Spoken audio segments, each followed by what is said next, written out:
Was that spooky? This is the October money report, so I'm trying to do some creepy stuff.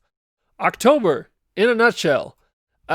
Very big expenses. A lot of this was I was making a Swift UI app, course, but also a app for ZappyCode, and I got stuck on a ton of stuff, and I paid a bunch of my iOS developer friends to help me build some things to get those things across the finish line. The really cool news is I got the Swift UI course out the door, and the ZappyCode app has been submitted to Apple. It's been rejected twice, but we're getting there. I hope by the next video update, it is ready to rock and roll. So, some really cool things about this month.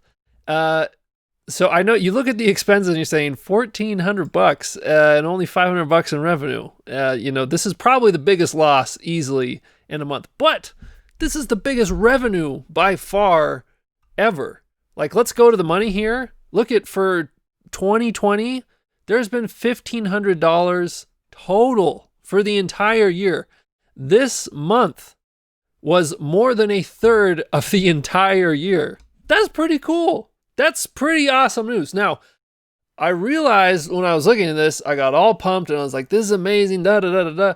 But I got to take this with a grain of salt. Really, the thing I realized that I'm looking for, I'm not looking for monthly profit necessarily. For me, at least right now, the big thing that I'm driving towards is trying to increase this monthly recurring revenue. So you can see this number is much bigger than this. The reason is I had some people sign up, for some really big, like year-long things, right? So if someone signed up for $100 for a year of ZappyCode, then the monthly recurring revenue for that is only like I think it's like $8. $8 and some change, right? Because you got to take the $100 divided by 12 months, and that's how it gets all spread out. So this number, it's just very cool to see this big of a number. Again, like I said, a third of the revenue in 1 month. But really, the number that I think I really need to start tracking, and I think I should even have on this money page, is just a chart showing this monthly recurring revenue, because to me, this is the important thing. The ultimate dream of ZappyCode is to have $10,000 in monthly recurring revenue.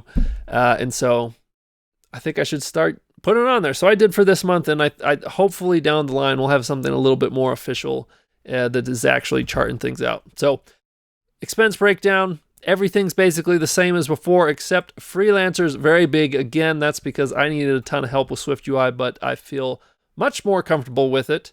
And Swift UI is fun. It's so much better than Swift UI 1.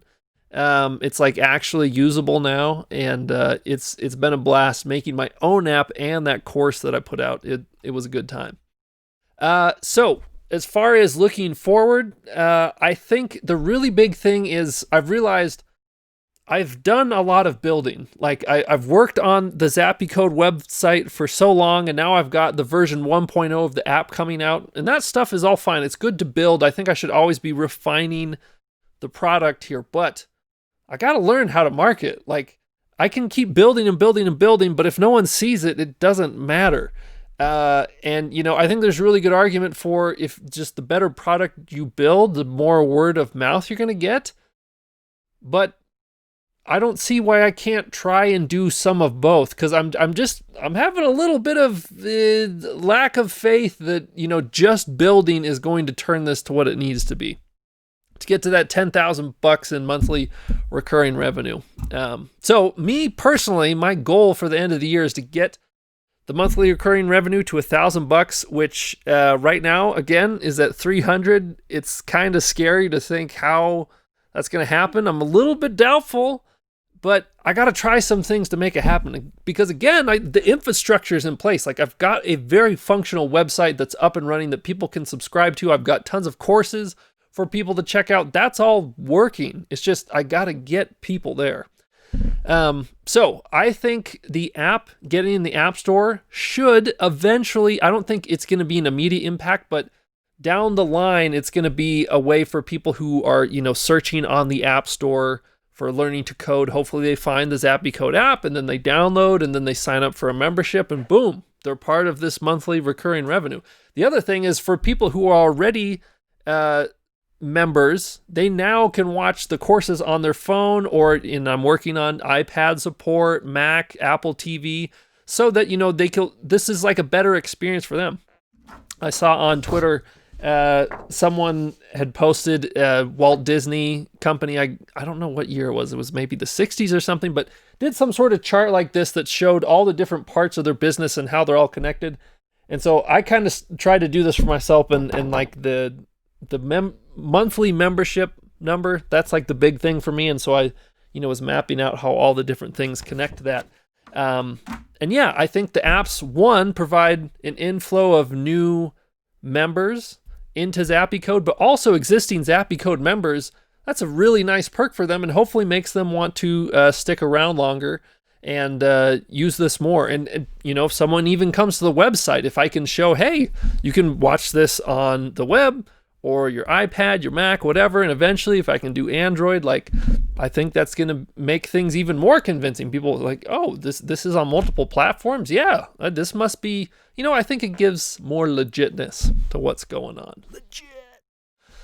Okay, that was a lot. I think I'm going to wrap it up here. Really looking forward to these last 2 months. Again, I'm going to try out some different marketing things. I'm going to spend... just rough things off the top of my head. I'm going to look into doing some SEO stuff. I'm going to look into doing some ads. And I'm probably going to look into, trying to get on, I don't know, maybe like do like some YouTube collabs, podcasts. I'm just thinking like, I got to go find where the people are who I think would be a really good fit for Zappy Code and just make myself known there. But like do something for those people so that I know to exist. They say, hey, this thing is cool. I don't know. So that's all I got. Woo!